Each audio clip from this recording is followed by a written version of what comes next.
buenas noches, familia cordobesa reunida frente al televisor. Bienvenidos a 5 noches, bienvenidos a la última de la semana. Cerramos una gran semana, hermosa semana hemos tenido aquí en 5 noches con grandes entrevistados, con grandes invitados y con grandes temas también. Hoy cerramos el tema que planteábamos lunes y miércoles. Hoy hablamos nuevamente del acoso laboral, hablamos de mobbing, hablamos de bossing. Y también, como siempre, como cada viernes, tenemos la mesa de viajes y lugares con destinos y lugares increíbles. Vamos a hablar mucho de Uruguay hoy y además nos visita Facundo Chapur, el automovilista. Nos va a mostrar viajes, nos va a mostrar lugares, nos va a mostrar destinos. Arrancamos el programa como siempre con los anticipos y después dale que abrimos el juego.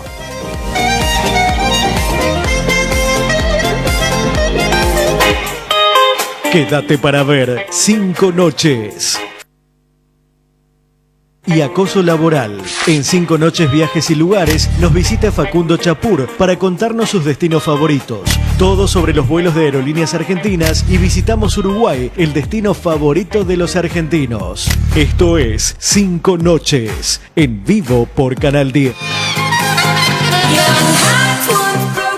Estamos en vivo y abrimos ya aquí nuestro living, abrimos la charla sobre el tema que veníamos tratando a lo largo de la semana, el tema central de la semana, como siempre con especialistas. En este caso tenemos especialistas que vienen del lado de la psicología y del derecho. El doctor, el licenciado Oscar Santini, nuestro psicólogo de cabecera, lo tenemos siempre y cada vez que lo necesitamos. Ahí está. ¿Todo bien, Oscar? Gracias por la invitación en un tema tan importante. Sí, la verdad que sí, un tema muy importante y que hemos venido tocando desde todos los ámbitos y también desde el legal y que tiene que ver con lo legislativo en cuanto a el proyecto que se está tratando en Córdoba, en la legislatura y que se va a empezar a tratar también en el Consejo Deliberante. Está con nosotros la doctora María Marta Terraño, es abogada laboralista. ¿Qué tal? Buenas noches, ¿Qué tal? bienvenida. ¿Todo bien? Por la invitación. Bueno, muchísimas gracias. Bueno, Fer Sapia también abogada, además, así que puede aportar muchísimo. Hoy el doble rol, de abogada y periodista. Así es. Buenas noches, ¿todo bien? Buenas noches, un gusto. Bueno, gracias por venir, ¿eh? Y Fede Helig, ¿cómo le va? Muy buenas noches, con todos los roles que hagan falta. Sí, cuente conmigo. Absolutamente. Lo vi muy bien hoy al llegar y me pone muy contento. Muchas gracias. Me pone muy contento, es así. Vamos a ver qué decían nuestros especialistas, nuestros invitados a lo largo de esta semana y luego empezamos a charlarlo acá. Dale. Esto pasó en 5 noches. Hay distintos aspectos que hay que tomar en cuenta. Uno, la organización o la institución laboral donde se sucede eso. Por otro lado, aun cuando la violencia sea, digamos, descendente hacia los empleados, siempre está involucrado el grupo de trabajo que toma distintas actitudes. O ignora, o en algunos casos, como un modo, digamos, de defensa para protegerse, lo que hace es reproducir incluso esas situaciones violentas.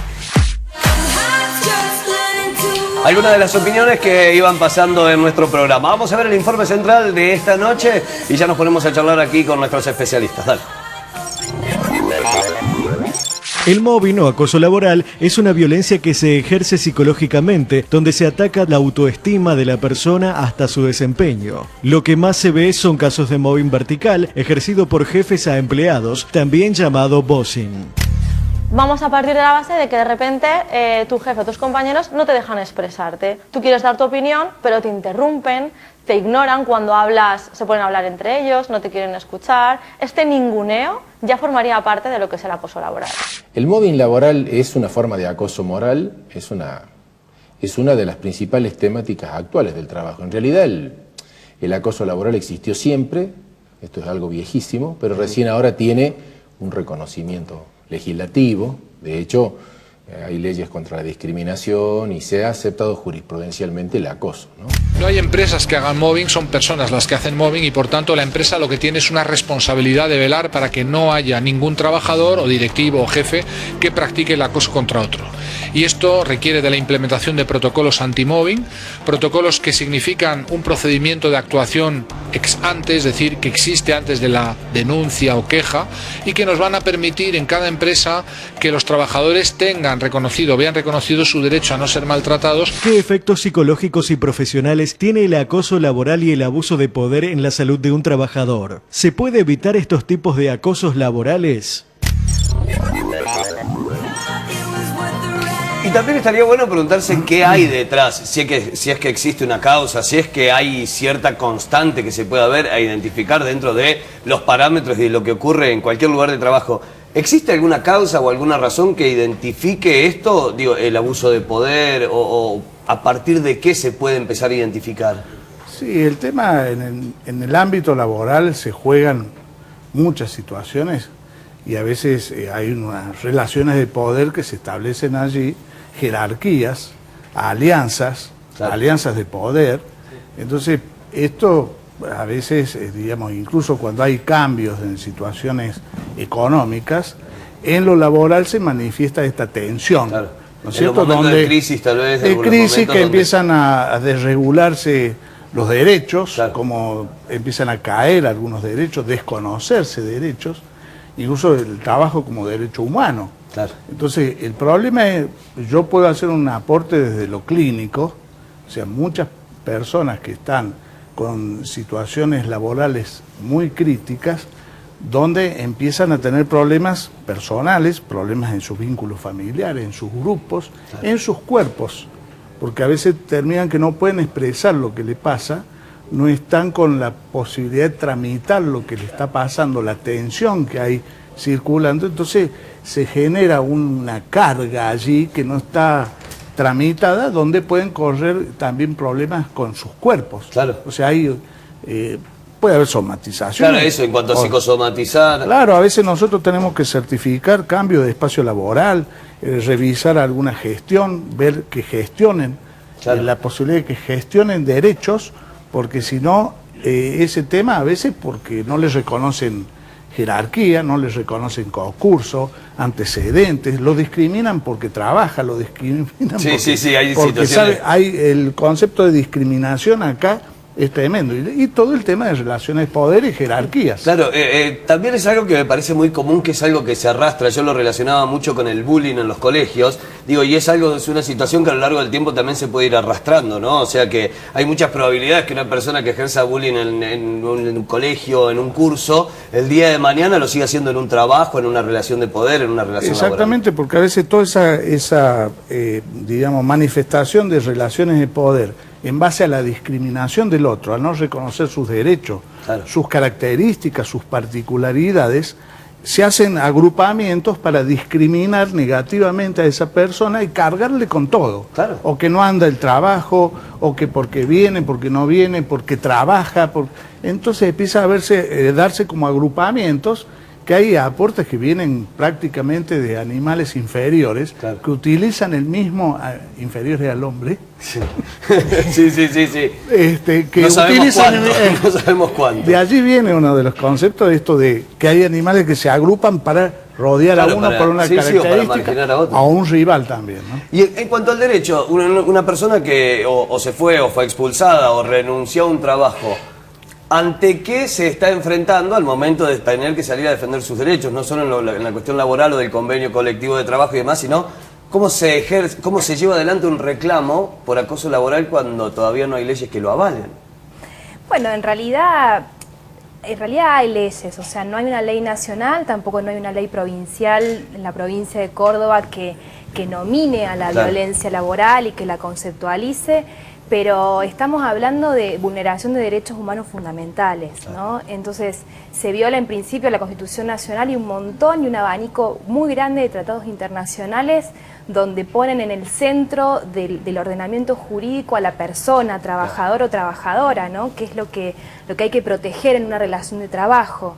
La violencia laboral no deja de ser una expresión de poder, ¿no? Claro. Dentro de una relación de trabajo, que mediante humillaciones, agresiones, hostigamientos constantes y sistemáticos, lo que provocan es doblegar la voluntad de los trabajadores con múltiples finalidades, sea, claro, que no peleen por sus derechos, o sea que abandonen su lugar de trabajo con un costo empresario, digo costo porque así lo miden. Así lo miden como un costo, con un costo empresario mucho menor, ¿no? O sea, si un empresario tendría que despedir, de acuerdo a la legislación argentina, tendría que abonar determinadas indemnizaciones, no así si renuncia, ¿no? Claro. Entonces, todo este hostigamiento que se produce para que efectivamente abandone el lugar por no poder soportar esa situación que le trae graves perjuicios, ¿no? A su salud y en su vida familiar y social, sin duda que lo va a hacer, ¿no? Para preservar su salud. A ver, el fenómeno de la violencia laboral no es un fenómeno nuevo, creo que hay que contextualizarlo en la coyuntura económica y política en la que nos encontramos inmersos. Donde claro, se empieza a notar mucho más y empiezan a aparecer mucho más síntomas tal vez. O sea, porque a todo lo que ocurre sumarle el tema de que no alcanza el dinero, que el sueldo no alcanza, sí, que lo que ganas. Hay niveles de desocupación cada vez más fuerte. altos, donde hay un alto nivel de precariedad laboral, donde hay inestabilidad en las relaciones de trabajo, donde se promueve organizaciones de trabajo sumamente individualizadas y competitivas. Entonces, creo que hay que darle a la violencia laboral una mirada colectiva, ¿no? Claro. O sea, no una bilaterización en cuanto a que tenemos un hostigador y un hostigado y por lo tanto es una relación donde deben intervenir profesionales, psicólogos, abogados Claro, el y demás, contexto favorece. sino que favorece un contexto y para eso creo que las herramientas para poder combatir esas situaciones de violencia laboral tienen que ser también colectivas, Claro. desde ese lugar y desde esa mirada. Desde ahí, por eso también es urgente que se apruebe la ley, que se empiece a tratar en principio, que ni siquiera hace 1 año y medio que fue presentada y todavía no se empezó a tratar. La doctora Sapia. Sí, no, bueno, concuerdo mucho con la colega acá presente. Creo que hay 2 temas, más que nada el tema del marco legal. Por un lado, sí es necesario, por supuesto, una ley. No hay ni ley nacional ni ley acá provincial, sí lo tienen algunas provincias como Buenos Aires, Santa Fe, Tucumán. Acá en Córdoba no la hay, creo que es necesaria, más que nada para dar algún tipo de punta o facilidad con el tema de la prueba. Es muy difícil probar el acoso laboral. Entonces, por ahí, identificando bien algún tipo de conductas o consecuencias, es como más fácil poder probarlo. Claro, y además de probarlo después, que tenga lugar y que se dé lugar a ese reclamo. Claro, por eso, si vos... Y que se dé lugar a ese reclamo. Claro, por eso, si vos tenés una ley que te ampara, de todas maneras, más allá de que no exista la ley, también concuerdo que depende cuál es la actividad, Claro. está amparada de diferentes maneras, tanto con la Constitución Nacional, la Constitución de Córdoba, por ejemplo, habla, y también la ley de trabajo de acá, habla justamente sobre, por ejemplo, condiciones dignas y equitativas de trabajo, igualdad de derechos entre hombres y mujeres, igual remuneración ante igual tarea. Son todas cosas que se ven en el acoso laboral muchas veces, esta falta de este cumplimiento de estos derechos. Por ejemplo, cuando una forma de acosar es dar tareas menores Claro. a propósito para que te canses, que obviamente Que buscan menores a lo que renunciar. vos podés hacer o a lo que estás acostumbrado a hacer y te empiezan a cambiar Bueno, tareas. se ve mucho en la función pública cuando se cambian los gabinetes, cuando se cambian las direcciones, los ministerios, cómo empiezan a reubicar cada uno de su gente. Claro. Y de repente pasó de estar en una oficina a ordenanza y van cambiando los puestos y van cambiando los rubros. Claro, Es increíble. Claro, entonces hay algunas conductas que ya están tipificadas en la ley de otra manera, que tal vez no le dicen que es acoso laboral, pero también son causales para que uno pueda defenderse el día de mañana ante un despido, Claro. o ni siquiera llegar al despido, ante la misma situación de que te están dando tareas que no te corresponden. Claro. Pero de todas maneras creo que es necesario hacer una ley para poder darle una herramienta más al trabajador, porque es muy difícil, principalmente el tema de la prueba, es muy difícil la prueba. Es así. Fede, algo cortito antes de... al corte, sí. ¿Se pusiera a pensar una persona que tenga 5 hijos y sufra mobbing? O que está pagando la hipoteca de la casa y sufra bossing, que se encuentra en ese laberinto de que no puedo dejar de acá lo que tengo porque es lo que tengo y me sostiene con mi familia, pero su vida es un castigo ir a verlo.